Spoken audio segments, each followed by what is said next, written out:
ബലിതർപ്പണം കഴിഞ്ഞ ഉടനെ തന്നെ ഒരു മാസ് ക്ലീനിങ് ഇത് ആദ്യമായിട്ടാണ്. ഓൺ ദ സ്പോട്ട് ഇത് ക്ലീനിങ് നടത്തണമെന്ന് അദ്ദേഹത്തിന് നിർദ്ദേശമുണ്ടായി നമ്മുടെ ബഹുമാനപ്പെട്ട MLA രാജീവ് ചന്ദ്രശേഖരജിയുടെ.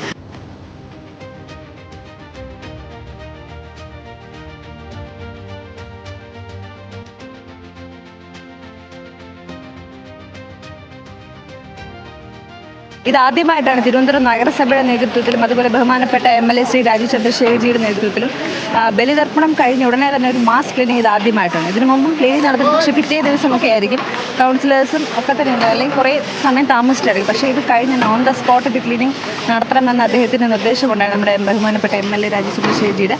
അതിൻ്റെ അടിസ്ഥാനത്തിൽ നമ്മുടെ ബഹുമാനപ്പെട്ട തിരുവനന്തപുരം നഗരസഭയുടെ മേയറും അതുപോലെ സ്റ്റാൻഡിംഗ് കമ്മിറ്റി ചെയർമാനും എല്ലാവരും കൂടി ഒരുമിച്ചൊരു നിർദ്ദേശം കൊടുത്തതിൻ്റെ അടിസ്ഥാനത്തിൽ ഇപ്പോൾ ഈ മാസ് ക്ലീനിങ് ഇവിടെ നടക്കുന്നത്. ഏകദേശം ഒരു 2-3 മണിക്കൂറിനുള്ളിൽ തന്നെ ഇത് മൊത്തം ക്ലീൻ ചെയ്യാൻ സാധിക്കും. അഭിമാനം തോന്നുന്നു.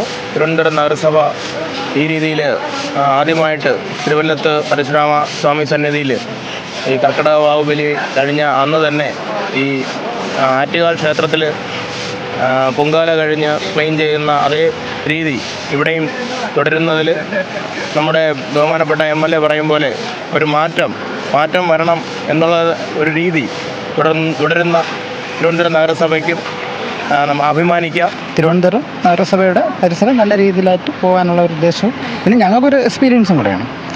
നല്ലൊരു ഇൻട്രസ്റ്റാണ്. എല്ലാ 4 വാർഡിലെ ഹരിതകർമ്മ സേനാംഗങ്ങളും വന്ന് നിന്ന് ഇതിനെ വൃത്തിയാക്കി പിന്നെ നഗരസഭയ്ക്ക് നമ്മൾ ചെയ്യുന്നത് നല്ലൊരു പ്രയോജനമാണ്.